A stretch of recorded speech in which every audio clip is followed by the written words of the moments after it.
যৌন সম্ভোগৰ সময়ত পিন্ধি লওক কুকুৰৰ যৌনাংগ। কুকুৰৰ নেজ কঁকালত পিন্ধিলে দীৰ্ঘ সময় লিপ্ত হ'ব পাৰিব যৌনাচাৰত। পুনৰ বিতৰ্কত এখন কিতাপ।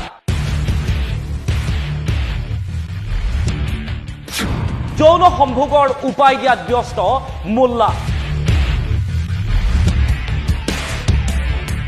এবাৰ এটা জীৱক ধ্বংস কৰি হত্যা কৰি মানুহক যৌনাচাৰ মানুহক সম্ভোগ কৰিবলৈ শিকাইছে একাংশ মোল্লাই, একাংশ ইছলাম ধৰ্মী লোকে। কুকুৰক হত্যা কৰি কুকুৰৰ যৌনাংগ কাটি আনিবলৈ মানুহক শিকোৱা হৈছে। এই বিশেষ পৃষ্ঠাটোলৈ লক্ষ্য কৰক। এই বিশেষ কিতাপখনৰ এই বিশেষ পৃষ্ঠাটোত কি লিখা আছে এবাৰ ভালদৰে চাওক আৰু শুনক।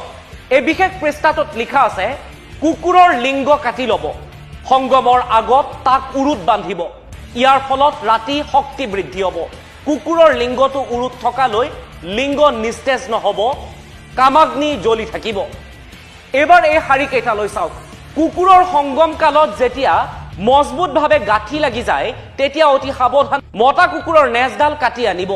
40 দিন তাক মাটিৰ তলত পুতি থব। তাৰপিছত মাটিৰ তলৰ পৰা উলিয়াই আনি এডাল সূতাৰে গাঁঠিলৈ কঁকালত বান্ধি ল'ব।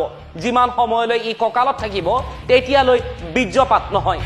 এনে নীলাজ, অসভ্য, অদ্ভুত, মানৱ সমাজক লজ্জিত কৰিব পৰা কথাবোৰ এই বিশেষ কিতাপখনত লিখা আছে। এই বিশেষ কিতাপখন চাওক।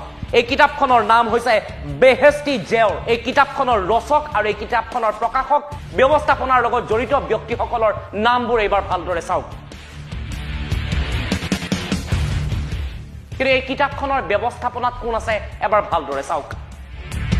এই কিতাপখনৰ ব্যৱস্থাপক হৈছে হাফিজ ৰছিৰ আহমেদ কাছিমি। এওঁ কোন আপুনি হয়তো নিশ্চয় অনুমান কৰিব পাৰিছে। এতিয়া সাধাৰণ জনতাই কেনেদৰে গ্ৰহণ কৰিছে এই কিতাপখন এবাৰ ভাবি লওক। হেকিমুল উম্মাদ শ্বাহ আশ্ৰফ আলীৰ আছিলে আৰু সেইখন অনুবাদ কৰিছে হাফিজ বছিৰ আহমেদ কাছিমি ডাঙৰীয়াই।